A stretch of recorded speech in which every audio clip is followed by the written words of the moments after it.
لو انت عروسه وبتجهزي، او لو انت ست بيت وعايزه تجددي في المطبخ بتاعك، فالفيديو ده مهم جدا ليكم، علشان بجد في حاجات كتير احنا بنشتريها وفاكرين ان هي حاجات اساسيه في المطبخ بتاعنا، وفي الاخر بنكتشف ان هي ملهاش اي لازمه. وفي نفس الوقت كمان في اطقم مهمه جدا لو مش عندك منها في المطبخ بتاعك هتتعبي جدا. النهارده بقى انا جايه اقول لكم ايه اللي نقدر نشتريه فعلا، وايه اللي نقدر نوفر بيه فلوسنا من خلال الماركات المعروفه اللي تفضل معانا سنين كتير. النهارده انا حبيت بقى اكمل لكم الفيديو دوت بصوت الذكاء الاصطناعي عشان نشوف حاجه جديده. لو فاكرة ان شطارة العروسة في كتر الحلل فانتي غلطانة وضيعتي فلوسك. الجهاز مش معرض، الجهاز استخدام. هاتي ورقة وقلم وتعالي اقولك الخلاصة في اسرار الحلل اللي محدش هيقولك عليها. نبدأ بالاساس، الستيل ده اللي بيعيش العمر كله. لما تشتري عينك دايما على رقم 18/10، ولازم القعدة تكون ثلاثية وتقيلة عشان توزع الحرارة صح، والأكل ما يركزش في النص ويتحرق منك. لو الميزانية مرتاحة يبقى كورك مازت تركي، خصوصا موديل ألفا أو أسترا. جودة والشياكة سنين قدام. عايزة جودة عالمية بسعر مصري، يبقى سن زهران وانتي مغمضة. ده الوحش اللي بيسد في أي بيت.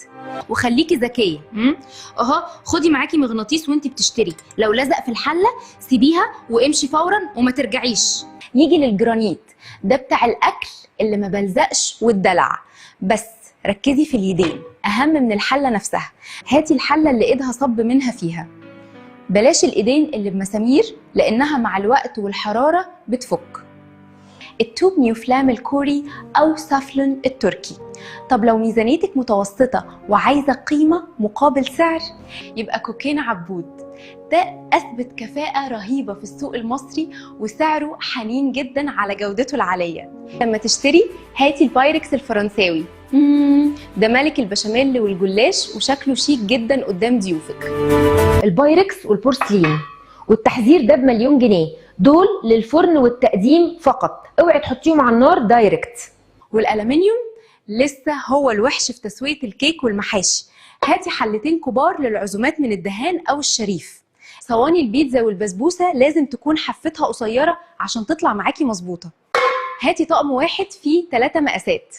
أما الصواني الغويطة دي للكيك وأي حاجة فيها صوص. هاتي طقم ألمونيوم 3 مقاسات، الدهان أو زهران هما التوب. الكنك هاتي 3 أحجام ستيل. والطاسات مش أكتر من 2 وok و3 طاسات وجريل دبل فيليه. وبس كده يا عروسة. ما تمشيش ورا الموضة اللي بتاخد فلوسك، هاتي القطعة الغالية اللي تعيش أحسن من 10 رخاص. قولولي في الكومنتات ايه أكتر ماركة جربتوها وطلعت مقلب، وعايزين نتكلم عن ايه المرة الجاية. أنا بجد تعبت جدا في تجميع المعلومات دي عشانكم. لو عجبكم الفيديو ادعموني بلايك وكومنت حلو زيكم. ان شاء الله هكمل معاكم السلسله جزء بجزء لحد ما نخلص جهاز العروسه كله. استنوني الفيديو الجاي.